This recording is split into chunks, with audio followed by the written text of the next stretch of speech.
एक फसल दूसरी फसल को सपोर्ट कर रही है। यहाँ पे हमने खीरा लिया, खीरे का प्लांट टू प्लांट डिस्टेंस हमने 1.5 फुट रखा और ऐसे ही उधर की साइड हमने खीरा लगाया, बीच में हमने टमाटर लिया। फ्रूट फ्लाई की जो फीमेल्स है उनका हार्मोन हमने लगा रखा है एज अ फेरोमोन। जितने भी मेल फ्रूट फ्लाइज हमारे फार्म पे हैं वो सभी इसकी गंध से अट्रैक्ट होकर इसके अंदर आ जाते हैं। 1 एकड़ से 1 लाख रुपए शुद्ध मुनाफा कमाते हैं और मैक्सिमम हमने 1 एकड़ से 10 से 12 लाख भी कमाया है। आज हम आपकी मुलाकात दिल्ली के एक ऐसे युवा इंजीनियर से करवाने जा रहे हैं जिन्होंने बीटेक करने के बाद खेती को अपने करियर के रूप में चुना। मल्टी लेयर फार्मिंग करते हैं, एक साथ 4 से 5 फसलों की खेती करते हैं, वो खास तौर पे सब्जियों की खेती करते हैं और दिल्ली के अलग अलग इलाकों में सप्लाई भी करते हैं। 60 एकड़ में खेती होती है उनके यहाँ और खास तौर पे सब्जियों की खेती होती है और उससे वो लाखों रुपए मुनाफा कर रहे हैं। तो आइए हम उनसे समझने की कोशिश करेंगे, जानने की कोशिश करेंगे और आपको भी बताएंगे कि आप कैसे अपने यहाँ इस मल्टी लेयर फार्मिंग को अपना सकते हैं। तो अभिषेक जी, बहुत बहुत स्वागत है आपका। देखिए, शुरुआत जो है मेरी वो किचन गार्डन से हुई। किचन गार्डन में हमने अपने लिए ऑर्गेनिक सब्जियां उगाई और उगाने के बाद और जब उनका मार्केट मूल्यांकन हमने किया तो उसके अंदर बहुत भारी डिफरेंस हमें मिला। जैसे हम ब्रोकली करीबन 1200 रुपए किलो ऑर्गेनिक ब्रोकली हमें मिला करती थी 2013-14 के आसपास, और वही ब्रोकली जब हम अपने खेतों में उगाया तो 4 से 5 रुपए किलो का हमारा किचन गार्डन में हमारा खर्च आया। तो वहां से एक इंजीनियर की मैथमेटिकल कैलकुलेशन जागी और देखा कि 5 रुपए की चीज को हम 1200-1300 रुपए किलो तक बेच सकते हैं। तो वहाँ एक अपॉर्चुनिटी को देखते हुए और नेचर से जुड़ने का एक कभी से एक मन में था कि थोड़ा कुछ नेचर के साथ करें, कुछ नेचर के साथ इंटरेक्शन बढ़ाएं, क्योंकि बड़े बड़े कंक्रीट के घरों में रह के हम नेचर से काफी दूर हो गए थे। तो वही फिटनेस में थोड़ा सा नेचर की तरफ, थोड़ा नेचुरल चीजों की तरफ आकर्षण काफी ज्यादा रहा। तो वहीं से किचन गार्डन शुरू किया। किचन गार्डन शुरू करने के बाद देखा कि फील्ड में कितना पोटेंशियल है और जो हमारे कन्वेंशनल जो परंपरागत तरीके से किसान खेती कर रहे हैं और उसमें और जो मॉडर्न किसान है, जो मॉडर्न टेक्निक्स हैं, उनमें कितना बड़ा गैप है और हमारे पास कितनी बड़ी अपॉर्चुनिटी है। मैं बार बार इस चीज़ को कहता हूँ कि दिल्ली एनसीआर में होने का हमें बहुत बड़ा प्लस पॉइंट मिलता है और ये एक बहुत बड़ा कारण था जो मैं इस फील्ड में आया और कृषि कार्यों को आज मैं कर रहा हूँ। ये हम देख रहे हैं कि आपने जो बना रखा है, एक साथ 2-3 फसलें अभी भी हमें दिख रही हैं, क्योंकि ये तो जून का लास्ट वो चल रहा है जी। हाँ, और इस टाइम तो ज्यादातर सब्जियों का वो हो जाता है। ठीक है, तो ये कैसे एक साथ कितनी फसलें आप जब करते हैं तो एक साथ कितनी फसलें का फायदा? देखिए, हम करीबन 3 से 4 फसलों की जो फैमिलीज हैं, उन फैमिलीज को एक कपल करके एक ऐसा मॉडल बनाते हैं जिससे कि एक फसल दूसरी फसल को सपोर्ट करे। जैसे कि आप अभी देख रहे हैं कि टेम्परेचर 46-47 डिग्री टेम्परेचर है, हमारे लोकल का सारा टमाटर खत्म हो चुका है, बट हमने ऊपर तोरी की फसल एज ए सपोर्टिव क्रॉप लगाई हुई है, तो हमारा टमाटर जो है वो आप अभी फार्म पे देख पा रहे हैं कि बचा हुआ है। तो ये एक फसल दूसरी फसल को सपोर्ट कर रही है। हाँ, मतलब इससे टेम्परेचर आके थोड़ा सा ऊपर होने के कारण जो डायरेक्ट सनबर्न से जो फ्रूट को खराब होना था ये उससे बचा रही है। जो टेम्परेचर आउटसाइड में बाहर देखेंगे अभी 46-47 डिग्री है, अगर हम यहाँ मेजर करेंगे तो वही आपका 39-40 डिग्री टेम्परेचर है। दूसरा, जो कीट इसके अंदर, टमाटर के अंदर जो कीट आते हैं और जो कीट तोरी के अंदर आते हैं वो अलग अलग प्रकार के होते हैं। तो एक फसल दूसरी फसल को जो एक्सटर्नल एनवायरमेंटल कंडीशंस है उनसे बचाने के लिए हम एक मॉडल क्रिएट करते हैं ताकि एक फसल दूसरी फसल को सपोर्ट करे और हमारा प्रोडक्शन भी बढ़े और एक समय पे हम अलग अलग सब्जियां हार्वेस्ट कर पाए, जिससे हमारा B2C और B2B का जो मैकेनिज्म है वो भी बना रहे। और दूसरा, एक फार्मर जो मान के चलिए जिसने टमाटर की खेती की हुई है, पीछे टमाटर के रेट काफी डाउन थे, तो टमाटर अगर उसने लगा रखा है तो वो टमाटर ही काटेगा और अपनी कई बार लागत को भी पूरा नहीं कर पाएगा। उसी तरह हमने एक स्पेस का अच्छा मैनेजमेंट किया हुआ है, टमाटर को पूरा स्पेस दिया, एक पूरी टमाटर की फसल हमने ली, उसी के साथ साथ हम नीचे खीरा ले गए, नीचे हमने फ्लैट सरफेस पे खीरा लिया। तो ये जो इसमें ये देखिए ये पुरानी फसलों के अवशेष जो बाकी हैं, ये पुराने खीरे बाकी हैं।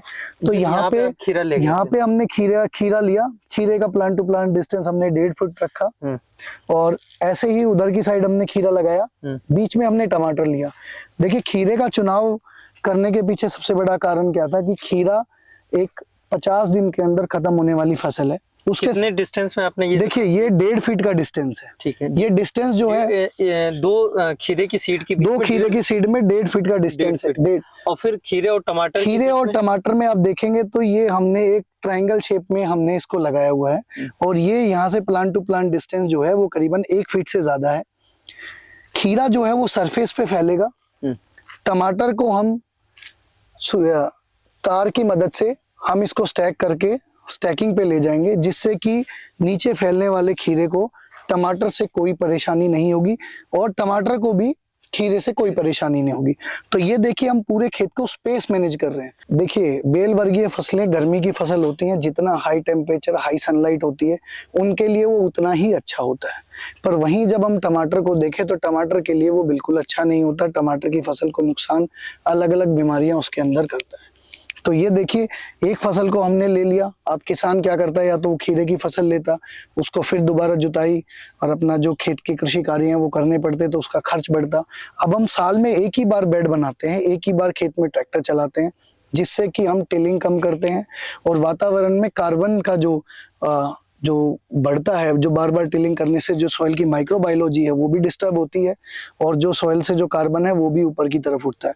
तो इससे हम क्या है कि एक ही बार साल में हम अपना जुताई और खेत की तैयारी का काम करते हैं, जिससे कि हमारा खर्च भी बच जाता है और उसी के साथ साथ हम एक ही बार टाइम पे 2 से 3 फसलें ले लेते हैं, जिससे अगर मान के चलिए खीरे के बाजार भाव कम है तो हम टमाटर से अपना मुनाफा बना सकते हैं। टमाटर के भाव कम है तो हम तोरी से बना सकते हैं, तोरी के कम है तो हम अपना खीरे से बना सकते हैं। अभिषेक जी ये बताइए कि कीटों का नियंत्रण कैसे करते हैं आप?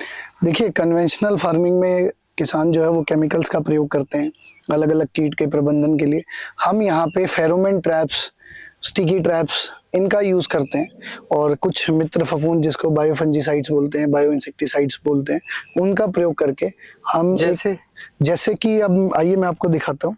जैसे बेल वर्गीय फसलों में सबसे मुख्य जो बीमारी होती है वो होती है फ्रूट फ्लाई, फल मक्खी या फल छेदक जिसको हम बोलते हैं। तो आप ये देखेंगे ये कि उसका फेरोमोन ट्रैप लगा हुआ है। इसके अंदर फ्रूट फ्लाई की जो फीमेल्स है उनका हार्मोन हमने लगा रखा है एज अ फेरोमोन और ये उसका एक ट्रैप है। तो जितने भी मेल फ्रूट फ्लाइज हमारे फार्म पे हैं वो सभी इसकी गन से अट्रैक्ट होके इसके अंदर आ जाते हैं। और इसके अंदर कहाँ से आते हैं? देखिए इसके अंदर यहाँ से ये आप देखेंगे ये पूरा स्पेस है, ये पूरा फेरोमोन ट्रैप लगा हुआ है अंदर, ये पूरा ठीक है, ये पूरा ट्रैप अंदर लगा हुआ है। इसको हम खोल के हम ये देखिए तो इस तरीके से हम ये नीचे से आते हैं और इसकी गंध में क्या है अंदर ही घूमते रहते हैं और ये इससे बाहर नहीं निकल पाते हैं। अभिषेक जी आपने फार्मिंग का सिस्टम बहुत अच्छे से समझाया। अब बात आती है मुनाफे की। जी आपने जिस तरीके से वर्टिकल फार्मिंग कर रखी है तो प्रॉफिट कैसे आता है प्रति हेक्टेयर या प्रति एकड़, क्या प्रॉफिट आता है इसमें? देखिए जब हम किसी सामान्य किसान की बात करते हैं तो मान के चलिए अगर वो तोरी की खेती करता है तो एक सामान्य किसान उसी खेत से 50,000 से 1 लाख रुपए तक कमा सकता है तोरी की अगर वो खेती करता है, जो हमारी इकोनॉमिक्स हमने कैलकुलेट की है। पर आप जैसे देख रहे हैं कि हमारा एक ही समय पे 3 से 4 फसलें हम जो ले रहे हैं उससे हमारा वैल्यू एडिशन हो रहा है और हमारी आय जो है वो 3 से 4 गुना बढ़ रही है। जैसे कन्वेंशनल फार्मर की बात करें 50,000 से 1 लाख का अगर हम एक नॉर्मल किसान को लेके चलते हैं तो इसी मेथड को हम यूज करके हम एक ही खेत से करीबन 3 से 4 लाख रुपए बड़े आराम से कमा सकते हैं। और ये अगर बाजार भाव हमें अच्छे मिले तो हम 10 लाख रुपए तक प्रति एकड़ कमाई हम कर सकते हैं, जो कि हमने किया भी है। मतलब आप ये कहना चाह रहे हैं कि मिनिमम आप 3 से 4 लाख कमा सकते हैं प्रति एकड़ जी, और मैक्सिमम 10 लाख तक वो मुनाफा जा सकता है अगर बाजार का भाव अच्छा रहा, सब कुछ उत्पादन अच्छा रहा हो तब। अगर मल्टी फार्मिंग सिस्टम को अगर पद्धति को हम अपनाते हैं तो हमारी लागत घटती है और हमारी जो मुनाफा है वो कन्वेंशनल फार्मर से 3 से 4 गुना हो ही जाता है, चाहे बाजार भाव कुछ भी हो। अब ये सभी हमारे व्यूवर्स ये जानने की कोशिश करेंगे कि आप 60 एकड़ में हर साल कितना आप शुद्ध मुनाफा आप न्यूनतम और अधिकतम दोनों आप बता दीजिएगा कितना कमा लेते हो। देखिए, सालाना जो हमारा शुद्ध मुनाफा है वो हमारा जो 60 एकड़ का पैच है वो अलग अलग हिस्से में डिवाइडेड है, तो हर एक पैच हमारा हमें अलग अलग हिसाब से हमें आय देता है। बट मैं कहना चाहूँगा सभी किसान भाइयों से कि न्यूनतम हम 1 एकड़ से 1 लाख रुपए शुद्ध मुनाफा कमाते हैं, और मैक्सिमम हमने 1 एकड़ से 10 से 12 लाख भी कमाया है। तो मिनिमम हम बोलें तो करीबन 40 से 60 लाख रुपए हमारी मिनिमम आय एक साल में शुद्ध जिसको बोलते हैं वो है, और मैक्सिमम इसको हम 2-3 करोड़ तक हम लेके जा सकते हैं। पर ये एक डिबेटेबल इशू है, हाँ। जिसको हमें ज्यादा प्रस्तुत नहीं करना चाहिए, क्योंकि हमारे किसान भाई जो है वो मैक्सिमम को पकड़ते हैं, नहीं मैक्सिमम मिनिमम को नहीं पकड़ते हैं। दोनों पकड़ के, इसीलिए हमने आपको बहुत क्लियर बोला कि मिनिमम और मैक्सिमम दोनों रखिएगा। सर, मिनिमम एफर्ट से 1 लाख रुपए पर एकड़, मैक्सिमम एफर्ट से 3 से 5 लाख रुपए पर एकड़। तो पर एकड़ की अगर हम बात करें, क्योंकि देखिए मान लीजिए मैं 60 एकड़ में कृषि कर रहा हूँ, सभी लोग जो है 60 एकड़ में कृषि नहीं कर सकते, पर जो कर भी रहे हैं वो 60 एकड़ को मैनेज करना भी एक अपने आप में एक अलग चैलेंज है। तो मैं सभी किसान भाइयों से ये कहना चाहूंगा कि आप टोटल आय पे फोकस ना करें, आप पर एकड़ आय पे फोकस करें, क्योंकि हमारे देश का जो किसान है वो स्मॉल एंड मार्जिनल फार्मर है, और कोई भी किसान 1 एकड़ का या आधे एकड़ का किसान 2 से 3 लाख अगर सालाना कमा ले तो जो चैलेंजेस उसकी लाइफ में हैं और जो आने वाले हैं वो उसको अच्छे से मीट आउट कर सकता है, और इस प्रोफेशन को आगे बढ़ा सकता है। क्योंकि ये धारणा जो है, जो कुछ नहीं करता, मतलब आप ये कहेंगे ना कि ये प्रॉफिटेबल बिजनेस एक, देखिए एक दाने से अगर आप 100 दाने निकालते हैं तो वो भगवान ने उसको प्रॉफिटेबल बना के भेजा है। अब आप उसके अंदर जितना एफर्ट डालोगे, देसी भाषा में कहा जाता है जितना गुड़ डालेंगे उतनी चाय मीठी होगी। तो कितनी चाय मीठी पीनी है वो आपकी मेहनत और आपकी काबिलियत पे डिपेंड करता है। लास्ट में आपसे ये सवाल होगा कि अगर कोई किसान भाई कुछ आपसे सीखना चाहते हैं, कुछ समझना चाहते हैं, फार्मिंग के बारे में जानना चाहते हैं, तो वो कैसे समझ सकते हैं, आपसे कैसे संपर्क कर सकते हैं? देखिए, मेरा मोबाइल नंबर 99 111 57 118 99 111 57118 है। आप कभी भी इस नंबर पे कॉल कर सकते हैं। अगर आपकी कॉल पिक नहीं की जा रही तो आप व्हाट्सएप पे मैसेज छोड़ सकते हैं, तो उसके बाद आपसे संपर्क कर लिया जाएगा, और आपकी जो भी क्वेरीज या जो भी क्वेश्चंस है कोशिश करेंगे जल्द से जल्द उनका हम आंसर करने के। पल्ला के दिल्ली गांव में हमारा फार्म है, 24 घंटे खुला है, कोई लिमिटेशन कोई बाउंडेशन नहीं है। फार्म पे आने के लिए कोई बाउंडेशन नहीं है, मिलने पे बाउंडेशन है।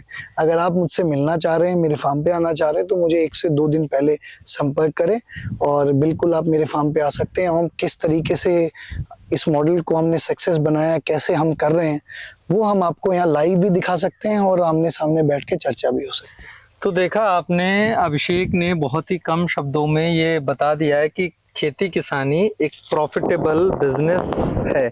बिजनेस इसलिए क्योंकि इसका बड़े पैमाने पे व्यापार भी होता है और आम लोग इसके लिए पे करते हैं। ऐसे ही ग्राउंड रिपोर्ट्स देखने के लिए, सक्सेस स्टोरीज देखने के लिए गांव जंक्शन को सब्सक्राइब करना मत भूलें। गांव जंक्शन के लिए हिमांशु मिश्र।